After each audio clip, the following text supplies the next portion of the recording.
What's going on, guys? Welcome to Rants Red Talk, where we discuss all the topics you send through to me on Twitter. And first and foremost, I just want to say a big thank you to all of you lot. YouTube sent me my analytics through for the year. This is my first year. Using this as my main channel. Over 2 million views, and that's thanks to you guys, bruv. Like, it's been a mad thing, and nearly 500,000 hours watched on my channel, which is crazy.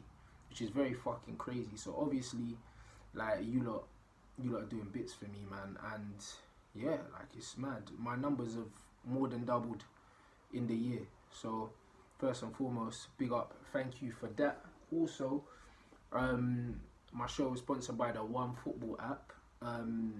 We done a trial for the last month, and they've extended my sponsorship for another 6 fucking months. So again, thanks to you lot. So I'm waiting for my new code to come through, and then obviously that will be back up in the corner, just in case people might have wondered where it's gone. Like, first month was a trial, smashed the trial. So yeah, more bread. Thank you very much, people. And obviously I have my discount code. My King discount code is always in the description, guys. It's Man Like Rants at checkout. But man, I've got limited edition hats here that have just come out. We've only made 40 of each, yeah. So you can use my discount code for these hats, but I don't know how long they're gonna last, bruv. So man's just gonna show you them anyway. I still got the tags on them because I've just got them. This one I wore today in the Flex and Rant show. You'll see that. This one, and they've all got matching t-shirts. This one. This one. This one. See, still got the fucking tags on them. And this one. There's a few more, but this is the royal line, innit? So you can grab these with my discount code and the limited edition. We've only made 40 each of them, so I don't know how long they're gonna last for, but if you get it, you can almost be sure that apart from me, you're probably not gonna see many people with it, bruv, because it's 40 worldwide. That's it. So yeah, big the fuck up, man. Mad love to you lot. Obviously I wanted to start on a positive note because it's very positive. It's very positive times. You lot seen that man's been trolling on Twitter a lot, but that's who I am, innit? Like, it's amusement to me. Twitter's not real life, innit? In real life, when I see you guys at games, wherever, like, it's always smiles, it's always love, it's always good vibes, innit? You always get the odd dickhead on Twitter that tries to draw you out, but it's not a reflection of reality, innit? So I like to give most of my energy to all the positive stuff, because you lot have been mad positive. You lot have been mad positive this year, man. Obviously you do have random people, like the unofficial bummed it, bruv. Like, I don't know, I just live rent free in man's head, bruv. He's always trying to draw me out on Twitter. I refuse to at man, innit? I just won't do it, innit? But I'll talk about him on Twitter, and I'll talk about him here, bruv, because he's a punk, innit? And it's one of them ones where people don't want to try and work their way to the top no more, bruv. I remember when we first started up the channel, and me and Flex literally used to have to drive down from Manchester every game, bro. When the channel wasn't doing that well, we could have booked hotels and shit like that, but we'd have been paying out of our own pocket. Flex was a school teacher working full time. Flex quit his job now, but man was a school teacher, a DJ, and a presenter. Like, we've been out here grinding, man. I'm my boxing gym, doing all other ventures. I was in the gym as well, training people and doing that, bruv. And we were driving back. I was getting home at 4 a.m. in the morning and shit like that. Yeah, we did all that because we didn't have to be wanting to be paying for hotels 2-3 nights a week, bruv. Like, we put in a hard graft to get the channel where it is. Now the channel's on about 580, nearly 590,000. Thanks to you guys, and thanks to our fucking hard work and our sacrifice. And then man are trying to build their name off the back of all of our hard work, bruv, by trying to draw man out. Nah. Not gonna fucking happen, mate. Do you know what I mean? Get to the back of the queue. Also, I'm meant to be fighting in March, but to be honest, bruv, certain man asked for 5 grand, you know, to fight in the main event. Like, it's a mad thing. So I don't really know. I thought I had an opponent. Man's asking for 5 G's. So that ain't really going to happen. I've got the Heavy D fight definitely scheduled for April. That's already agreed. But I wanted to get a fight in March. I thought it was going to be easier than it was to find an opponent, yeah? Do you know what I mean? I wouldn't mind spinning that midget, you know what I'm saying? You know what I mean? Talking bare shit about me on Twitter and that, bruv. Do you know what I mean? If you don't want to tell him, if he wants to get knocked out, then we could do the main event. Like, it's not a problem. He's not going to accept anyway, bruv. I'm just being a prick, to be honest, because I'm tired of his shit. But yeah, I think that's everything, guys. I just want to say thank you again, man. Like, I appreciate your support. You lot are my fucking G's, bruv. I know everything I do, you lot been supporting, man. So, like, I really appreciate it. I really appreciate you. And anyone that's met me, you know what it's like, bruv. It's all love. But yeah, that was a long intro, fam. But man just had to show my appreciation and that, get a few things off my chest. Now let's get straight into your questions. Alright, Jack Pearson at Mr. Mac's son. How great has it been to see Pastor Fred dropping sermons each game and McSauce dripping all over the midfield? Surely the easiest decision Oli has to make in his career is putting Pogba in the 10 when he's back. If he doesn't, I'm putting a vacant manager's post on LinkedIn. 100%. Pastor Frederick sermon, bruv. That's exactly what it is. And McSauce, that got burst from McMayo, which I called him, and then obviously man sucked it and called him something else, bruv. I won't get credit for that, but we all know where it came from, blood. But now it's Sergio Biscuits, bruv. Man need to know that. So yeah, Fred has been amazing. He's been amazing, man. I'm super happy to see it because I stood by him. I stood by him when man were doubting him. Like, I saw something in him. And I'm super happy, bruv. Like, not just for myself, bruv. It's bigger than... I'm happy for the club because that's one less midfielder we need to buy now, bruv. Because Fred is showing that he can be a world-class player.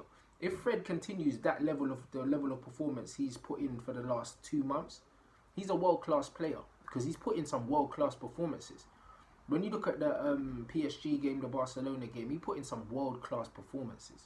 So don't get it twisted. Fred is a world-class midfielder if he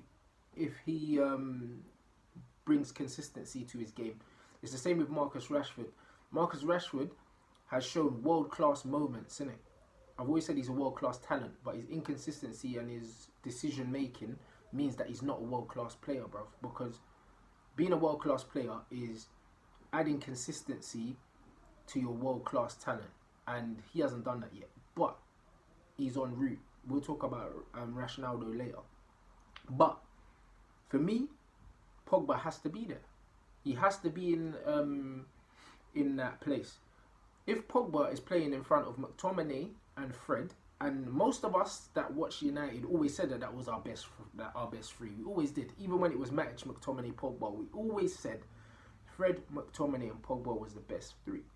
If they play that three there, Jesse has been playing well in the 10, but if you put Pogba there, we batter teams. Someone's going to get a racing, blood, because the level that Rashford's playing at now, the level that Martial's playing at now, the level that Daniel James can play at, and fucking Pogba, them four are going to cut someone up properly.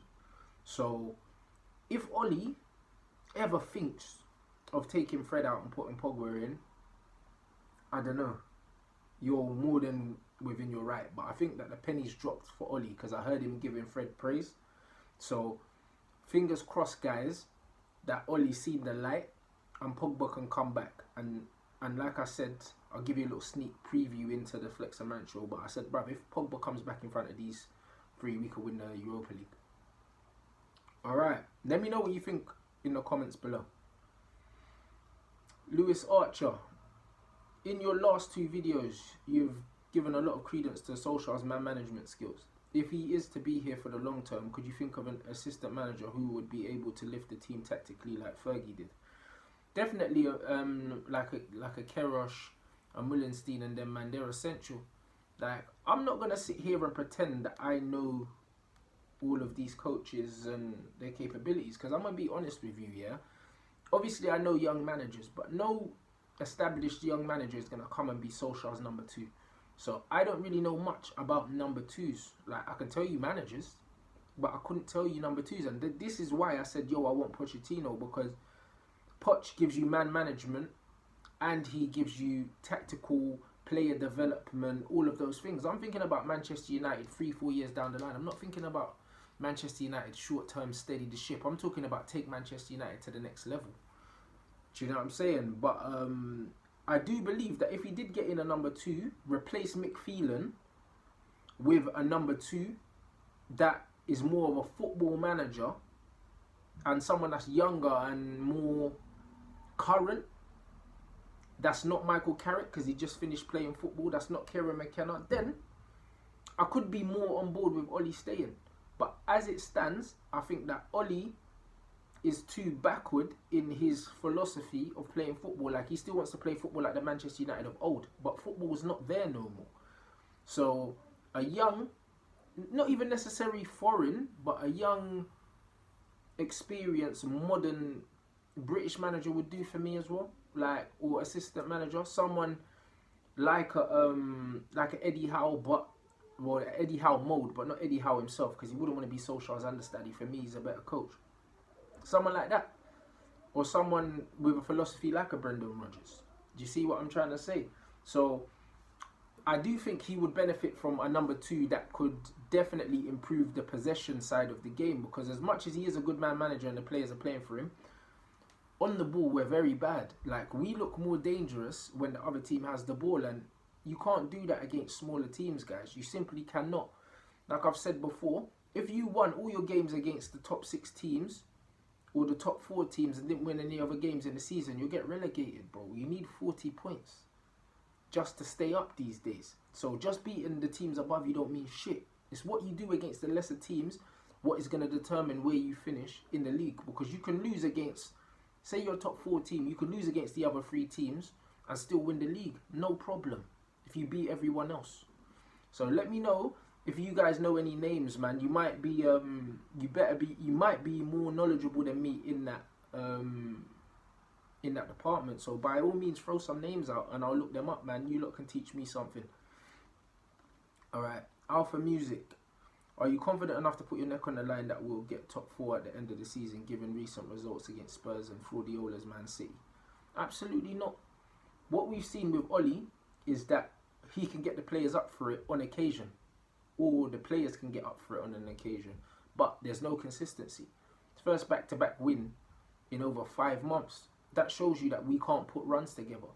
Like, Manchester United need to put runs together. I haven't drawn any confidence from the Spurs or Man City game for the simple fact that we did this under previous managers. We topped the head-to-heads in the top 6 under LVG. Remember, we won at Anfield 3-1, 60% possession. I've seen man roll Arsenal over. I've seen all of these things, bro. Like, and it hasn't amounted to anything. We finished, I think, 5th and with an FA Cup that season, if I remember correctly. Or it might have been the season before where we finished 7th or something ridiculous. Like, it doesn't mean anything. I can't draw confidence from that. I'll draw more confidence from going up against a team like Norwich and slapping them 4-5-0. I'd get confidence from that because those are the teams that are fucking us right now. So that's where the confidence is going to come from, guys. Let me know if you agree, disagree, or whatever. Do you genuinely think we've turned the corner? I personally think you're extremely naive if you think that we've turned the corner off the back of these results. Yes, it feels amazing that they've both happened so close together, but only 7 days ago, man were crying over Aston Villa. Okay, Bongrish _ something. If you were Ollie, how would you approach games against teams that defend deep? Which system and players are good for these type of games? Bro, it's not even the system, it's the style of play. You have to be able to break the lines, and if you can't break the lines, then you need to overload. You need to overload the fullbacks. You need overlapping fullbacks. You look at Leicester, the way they play. They've got fullbacks overlapping their wingers. Then the wingers can come inside or they can stay outside. You need to create 2v1s close to the goal. You have to create 2v1s. It's all well and good, like hoofing it long and relying on Rashford and James' pace to kind of get up the pitch and stuff like that. But you can't do that against teams that sit deep, man. That's why we do well against teams that come out and they're expansive. Teams that sit back, you need to be a bit clever. You need to be able to do little triangles, 1-2s, whatever, get into the box, create little 2v1s. Someone that drives with the ball and pulls players out so you can create space and stuff like that. That's why I think Pogba makes a massive, massive difference when we're playing against the smaller teams. But then, on the flip side of that, I don't believe that one man should dictate our ability to break down teams and not break down teams. Because that shows that there's a tactical flaw within our style of play and our coaching, because we should still be creating chances irrespective of who's on the pitch. Because Manchester City did not have their strongest team out against us, but they didn't have a problem creating chances. They didn't have a problem. They didn't have a problem keeping the ball, even though it wasn't their first choice team, bruv. Like they really didn't have a problem. Like the second half, I think they had 72% possession or something like that, and that wasn't their strongest team. But Pep's drilled them to play a certain way, so no matter what 11 players come out, you can expect them to play the same football. And I think that Manchester United need to be a bit smarter. I don't think that playing this style of football is sustainable in terms of taking us to the next level.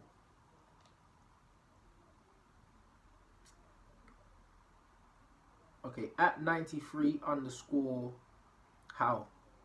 Do you think Pogba returning to play in attacking midfield will be better against the smaller teams? As games we had him in previously, he was playing CDM and wasn't in a position to thread passes needed to break down teams playing a low block. Yes, but what I would say, what Pogba is going to give us more than anything, because you're talking about Pogba threading passes. Pogba's ability to pick up the ball and go past people. This is what is going to create the space, because when there's a low block, you can't be threading eye of the needle through balls. When you're on the edge of the box, through ball to where, to who? Bruv, you're pretty much on the penalty spot. But what Pogba will be able to do is he'll be able to drive forward, take it past the player, and people hate when central players drive with the ball, because it gives the centre-back a decision to make. Do I come out and try and engage him, or do I sit back and allow him to take the shot? And then when they come out to try and get Pogba, then he can knock it off and keep going and receive the 1-2, or he can slide it out wide and get into the box. He will open up so many different possibilities by driving with the ball. And Lingard does it well, driving with the ball as well, but he doesn't have the pace, and also he doesn't have the presence in the box. Like, even if Lingard did drive forward and play it out wide, you cross it into Lingard, he's 5'7" or something like that. Pogba's 6'3". So I think that Pogba playing further forward, you're going to see him score more headers. You're going to see him thread a few passes in, and also he might get a few goals from shots outside the box. I think that's his perfect position.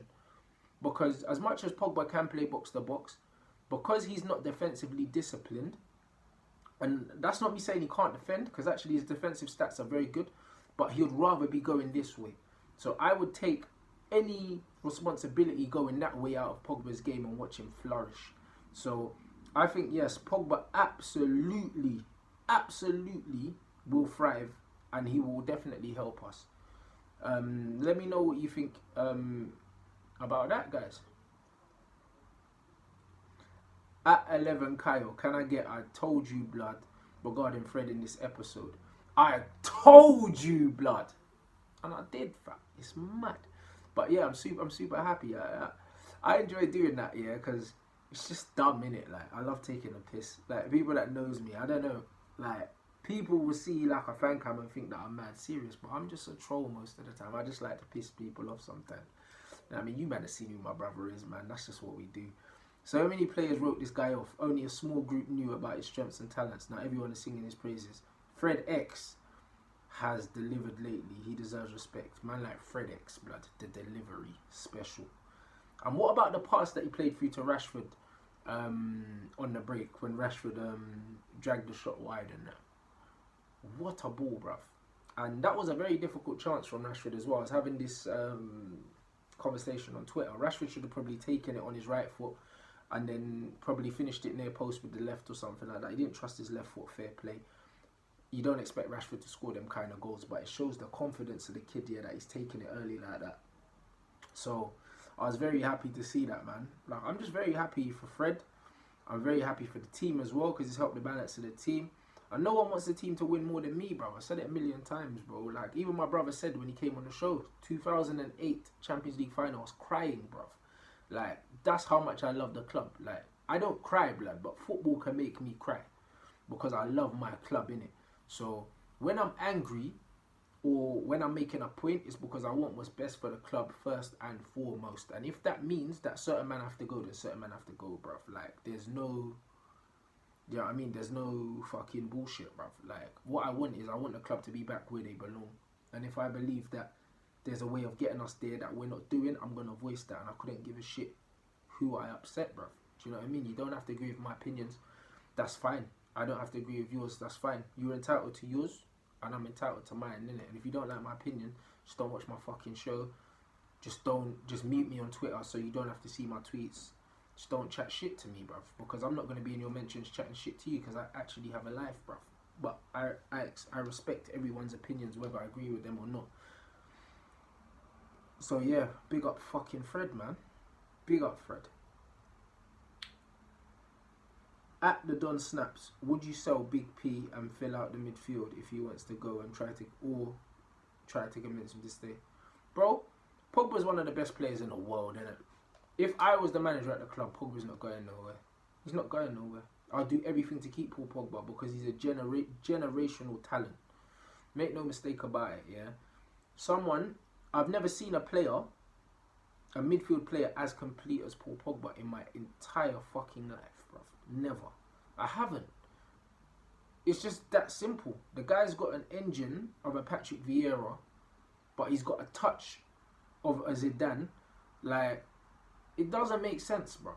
Like, it doesn't make sense. He can pass with both feet. He's got the passing range of a Paul Scholes, blood. I still remember that volleyed, swiveled pass that he played into the channel for Mbappe, and then the long range pass that he played into Fellaini that he drilled in, and then there was a goal for France that Grisou scored when Pogba like spun a man, yeah, and whipped the crossing from like in between the halfway line and the yard box. Pogba's range of passing is absolutely disgusting, and he dribbles like a winger. He can go past players. He's got the strength to hold players off. He can head the ball. Paul Pogba can do absolutely everything, bro. If I am the fucking manager, I'm telling this guy, listen, you're my franchise player. You're not going anywhere. I know you love the club. You're going to show us how much you love the club, and we're going to show you how much we love you. And I'm putting an armband on him, and I'm putting an arm around him, and I'm making him stay. And he would stay, bruv, because Pogba loves the fucking club. It's that simple. But the abuse that Paul Pogba gets is an absolute joke. So if I'm being completely honest, yeah, like, if he does want to go, I completely understand why he wants to go. If he still said to me, you know what, fuck it, like, I understand what you're saying, but I want to leave, I'd let him leave. But ultimately, I want him to stay. So it really depends on Pogba. It really depends on him. But if Pogba did leave, then man's looking to bring in Bruno Fernandes. And that's it. Because I think you need two players to replace Pogba. I'd bring in Bruno Fernandes and Christian Eriksen. The next one, it says, Ayo, why do you think pundits such as Neville and Keane still doubt Martial despite him showing that he's an integral part of our team? 10 goal contributions in his last 13 Premier League start. These men are just old school wafflers, innit? The thing is with Anthony Martial, because he doesn't run around like a blue ass fly, they're always going to question his attitude. Do you know what I mean? That's just what it is, because he just doesn't run around like a blue ass fly, but he's just a very technical, methodical, clinical player. They just don't like his style. So because they don't like his style, they're going to criticise him. Now, Martial scored an absolute banger, but I heard that Roy Keane was talking shit about him on Sky Sports. I don't understand that. I really don't understand that, guys. But it just comes down to styles and what they like, man. They'll rather a striker like... They'll rather have Marcus Rashford up front, yeah, not scoring goals but running loads, than have Anthony Martial up front, scoring and contributing, yeah, but it doesn't look like he's running around, innit? It's a very old school British mentality that I'm not on board with. And I think it's nothing more than just the styles that they prefer, but thank God they're not the fucking manager, innit? Okay. S. Akiyama 4646. Predictions for January transfer window. Would you be against Haaland for squad depth? I doubt he'll displace Martial as a starter, as I'm sure you'll agree, but Solskjaer wanted to keep Lukaku and he wanted to leave due to lack of game time. Can you see Haaland fulfilling that role? I cannot, you know, and I had this conversation in the group chat earlier on today. I would get someone in like Edin Dzeko or something. I believe Manchester United need an experienced striker that's willing to play a bit part role, yeah, that can come in and do a job when Martial picks up the odd niggle here and there. Because I honestly believe for his age group, he's probably top 5 in the world, in that 23-year-old bracket in terms of like, yeah, in terms of just strikers. If you don't think he is, if you could leave your top 5 in the comment section, I'll be interested to read that. But honestly, you see the goal he scored against Manchester City, the strength, the hold up play, the ball control, the drop of the shoulder, and then the finish on the swivel and that. Like, there's not many strikers in the world that can score a goal like that, guys. Like, there's not many. And that was on his weaker foot as well. Like, man, I have to put respect on Tony Martial, and his actual build-up play is extremely underrated. So Haaland, I don't think would come and be a bit part player. I think we would have to start him because he's young, he's getting loads of game time, and he's confident. For him to come to Manchester United and sit down on the bench with all the records he's broken, I just absolutely don't see it happening. And I don't think he's a better footballer than Martial. He's definitely a more prolific goal scorer, but I feel like Martial would probably score more goals for us if he was playing out wide on the left. But he sacrificed probably scoring more goals to actually be more of a link man, and you're seeing that his link play is actually developing. So in the new system with the one up front, that one up front is not an out goal scorer you're starting to see now. When you look at Bobby Firmino, Karim Benzema and these guys, bruv, they sacrifice themselves now for the wide players. The wide players are now the guys that get the numbers. So yeah, I would say probably go for a more experienced player. Let me know. Last but not least, it says Hamza with a hella load of R's, bruv. This question has probably been answered, but if there was a chance, if there ever a chance, Oli could turn this around and you'll be down for him to stay. For example, if we go on a 14-game winning streak and we win the FA Cup this season or the Europa League.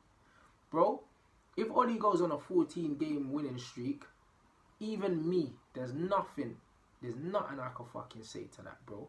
Like, I formulated my opinion on Ole Gunnar Solskjaer due to numbers, bro, and facts. The facts are, he's got the lowest win percentage out of all the managers in the top teams. His win percentage, after these last 2 wins, I think it's still below 25%. That's not good enough, bro. So I've formulated my opinion over the last 6 months. If in the next, say, 5 months, Oli goes on a 14-game unbeaten streak and wins a trophy, I'd be an absolute moron to still be like, you know what, fuck it, Oli out, bro. Then I could put down the beginning to just a blip. But I genuinely don't believe it's a blip due to the fact that he's done nothing in his football career before Manchester United for me to have blind faith in his ability to be able to put together a run like this. Because it would be blind faith, because it's not based on anything factual. The thing is, a lot of people that have this Oli in agenda, yeah, like, it's not based on anything factual. It's based on nostalgia. It's based on him being a club legend. It's based on emotion. But it's not based on facts. The reason why, like, I understood the Mourinho give him time thing, because he always wins something everywhere he goes. That made sense. Even though I saw that Mourinho wasn't the right man for the job pretty early on, I understood why people were saying, give him time, he will make it work. Oli hasn't shown me anything yet for me to believe in him. He needs to give me something to believe in. Right now, I don't believe in anything. I believe in his skills of man management and being friends with these players and the fact that they're playing for him. But I don't believe in him tactically. I don't believe in him as a coach. And I want to, because I'm a Manchester United fan. I want to believe in Oli. I want Oli to be our Pep Guardiola, blood. Like what Pep is at Barcelona, and be one of these guys that made his name at the club. And he did. I want Oli to be that guy. I just don't think he is that guy. And people need to stop confusing that with me wanting Oli to lose games so he can get sacked. I want us to win every single game till the end of the fucking season, but I just know we won't. I never want Manchester United to lose. I never want our players not to be good, bruv. Like, I'm super happy with Marcus Rashford at the moment, yeah. I've been screaming for so fucking long. Rashford ain't a striker. Rashford ain't a striker. Oli kept persisting with playing him down the middle. That's why man called him Rashbeck, blood. Because man was playing down the middle. Danny Welbeck played down the middle. But he weren't holding the ball well. He weren't bringing people into play. He was fucking up a lot. Now man's playing out wide and he's putting up the numbers. He's shown everyone that he's not a striker. He's a wide left player. That's what I've been saying the whole time, bruv. I want Rashford to do well. I really like the kid. Really, really like him. But I have to be hard on Rashi, bruv, because I care about him. If I don't care about you, I don't give a fuck what you do, bruv. When man were talking about Rashford like he was a world beater and man's scored 10 Premier League goals, no, don't give the kid that accolade. When he scored 10 Premier League goals, he needs to earn that. Same with the number 10 on his back. He's only now starting to show that he deserves it. Before that, it was just hype and gas, bruv. And a lot of people like to gas these men up too early, bruv. No, I have to be harsh. I have to compare him to what's come before him. I'm not going to compare him to what's at the club because he's not coming into a team like Cristiano with gigs around him, Scholes around him, fucking Kino around him, Rude around him, Rio around him, Vidic around. He's not coming into a team like that. He's coming into a team where he's one of the senior players now. So he don't have the same people to learn off and all these things, bruv. It's very easy for a player to come in and just be the guy straight away and to become complacent. I didn't want that for him because Rashford's ceiling is very high. He's very skilled. He's got a lot of talent, but he needs to refine that talent, bruv. He's not there yet. The last 2 months, he's looked amazing. He's looked super mature. He's looked like he's adapting, bruv, and I'm super happy for him, bruv. Super happy for him.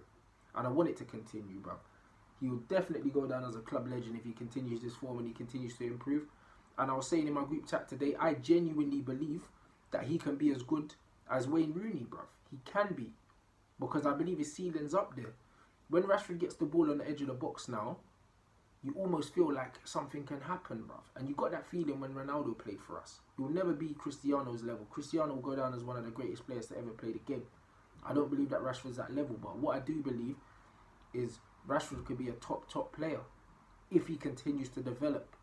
He needs to add consistency to the level that he's playing at now. If he plays at this level consistently for 2 or 3 years, the same way Harry Kane's done it for 2 or 3 years, then man are saying, you know what, he's the real deal. But there was never a time where I wanted Rashford to fail, blood. So just because I'm criticising a player, that don't mean I want them to fail. It means I want them to do better. Because I want my fucking team to win, bruv. It's that fucking simple. So all these men that think that I can't celebrate a victory when United win, yeah, or I can't celebrate a Rashford goal, what kind of nonsense is that? A man don't rate Luke Shaw, I don't rate Andreas Pereira. My opinions on these men will not change. Like, I don't criticise them because like Rashford, like I care about man, I want him to do well. I genuinely think they're shit players. I never once said that Rashford was shit. I said he can't play in the 9. He doesn't possess the qualities to play in the 9. He's best suited to playing facing the goal, where he can run with his head down and go past players, which is what he likes to do. Rashford don't like to back into players, hold the ball, lay it off and all that. His skill set is not that, which is fine. I don't think Luke Shaw has a skill set that's particularly lent towards being good at anything. And he's not fit either. And Andreas Pereira has got no spatial awareness and he always loses the fucking ball. So he's not good enough for Manchester United. So when I say them two man, like it's not the same as Rashford. Like man cares about Rashi and I want him to do well. Them two man, I don't rate. I don't rate them at all. I don't think they're good footballers. It don't matter what position. So man need to get that right. Every time United win, it's not rah, I can't enjoy a victory. No, man wants to enjoy my victory. When we lose as well, don't be coming to man, bruv. I'm a fan just like everyone else. I want us to fucking do well. And if it means that we need a new manager, then that's what I'm going to say. If it means we need a new left back, that's what I'm going to say. If it means that Rashford ain't good enough to play down the middle, then that's what I'm going to say. Because I want the fucking team to win. It's that simple. Same way I was saying that Fred was the guy, Bear Man was saying he's shit. Now Bear Man are on Fred's bum. I'm not going to say to you, rah, don't celebrate Fred's man of the match because you said he was shit. Bear Man here wanted Martial and Pogba out. I'm not up in man's mentions when Martial scores saying, oh, I don't celebrate Martial's goal because we're all Manchester United fans. So don't be absolute dickheads, people. Like, we all support the same team, whether we agree with each other's opinions or not. But one thing that we all can fucking agree on is we want the team to win. If you think that I don't want the team to win, you're fucking mad. I'd much rather do a match review after we've won so you can see me smiling and jumping around just like you've seen me, bruv. The United stand's biggest numbers were when Ollie first came. A man was singing Ollie's at the wheel and I was creating mosh pits, blood, outside of Wembley Stadium. You man remember the videos. Mosh pit outside the Emirates. That was me as well, blood. Those are the most views we've ever done on the channel when we're winning, bruv. And I was the one inciting the mosh pits. Ain't nobody more happy than me when Manchester United win, because I'm always the first chatting shit. And I'm always the one backing it for Man United on Twitter, blood. When these Arsenal man pipe up, it's me on the front line shooting all these dickheads down, bruv. So please understand, I want us to win more than anyone. So don't ever think that man enjoys us being shit, blood. But I will have my fucking opinion and I'll stand by it. Because that's just who I am. So let me know what you think in the comment sections about that. If any of you lot are Ollie out, tell me what it would take for you to be Ollie in. Me personally, I don't think that Ollie can achieve anything for me to change my mind, because I've formulated my stuff on his in-game management, his decision making, his substitutions, all these other things, his team selections. I just don't think that the biggest club in the world should have a man learning on the job. I don't, innit? But it's not personal with Ollie. He's a legend. He's a club legend. And that's it. But I'm judging him as a football manager and not a football player. Thanks, guys. That's your Rants Red Talk. Yeah, it's been a pleasure as always, man. Big up, as I said before, man, for all your support. The numbers are good. Like, 2020 is looking extremely bright for me. And obviously, a lot of that is down to you guys. At the end of the day, I wouldn't have content to make if you lot weren't supporting it. So, big yourselves up. And remember, for your discount code is in the description. It's man like Rants at the checkout. Make sure you follow me on Twitter and Instagram for all your trolling needs. It's at Rants and Bants. And yeah, like, same again coming soon. The Flex and Rant show comes out tomorrow at 1 o'clock. And it was a fun one. I was trolling again on that. So, I appreciate you guys, man. Peace and love.